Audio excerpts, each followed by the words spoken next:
Hello बच्चों, चलिए प्रश्न को पढ़ते हैं।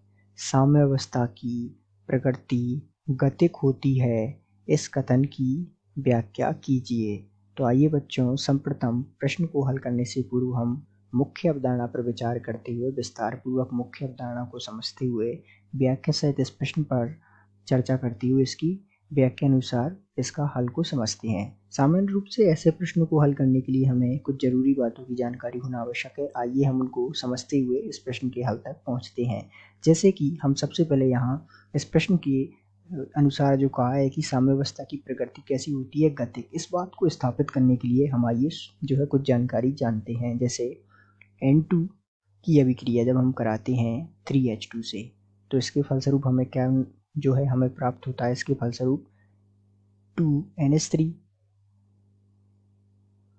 तो यहाँ जो है 2NH3 प्राप्त होता है और साथ में कुछ ऊष्मा जो है बाहर निकलती है, अर्थात Q। ठीक है, अब इस अभिक्रिया में होता क्या है कि ये जो अभिक्रिया है इधर जो है अग्र दिशा में है, ये जो है इसकी अग्र दिशा है, तथा इधर ये है पश्च दिशा की ओर बढ़ रही है। तो सामान्य रूप से यहाँ होता है RF बराबर RB, अर्थात इसका सीधा सा मतलब है अग्र दिशा का वेग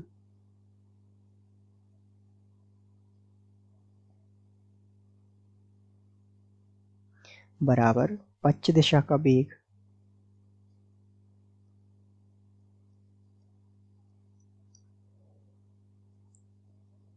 अर्थात ये अग्र दिशा का वेग बराबर पश्च दिशा का वेग इसमें बराबर होता है। अब इस स्थिति को क्या कहते हैं, तो इसमें जो है अग्र अभिक्रिया का वेग और पश्च अभिक्रिया का वेग बराबर होता है। अर्थात इसे आप कह सकते हो अग्र जो अभिक्रिया की दिशा है, अग्र अभिक्रिया का वेग बराबर होता है पश्च अभिक्रिया दिशा के वेग के। इस प्रकार भी आप इसे लिख सकते हो ताकि और विस्तार पूर्वक समझे। तो अर्थात यहाँ हो क्या रहा है, अग्र अभिक्रिया का वेग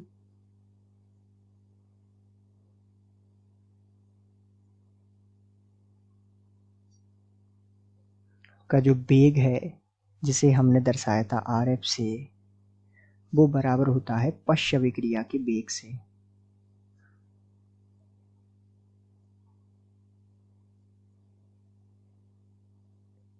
तो इस प्रकार आप इसे और विस्तार में समझ सकते हो, अर्थात RB। तो यहाँ इसका मतलब है कि ऐसी स्थिति को हम साम्यावस्था की स्थिति कहते हैं। तो ये जो स्थिति बन रही है, इस स्थिति को हम कहते हैं साम्यावस्था की स्थिति। और चूंकि इसलिए ये जो है साम्य गतिक साम्य होता है, क्योंकि इसमें जो है वेग बराबर है तो ये गति हो रही है। तो इस प्रकार ये जो साम्य है वो कैसा होगा, गतिक साम्य।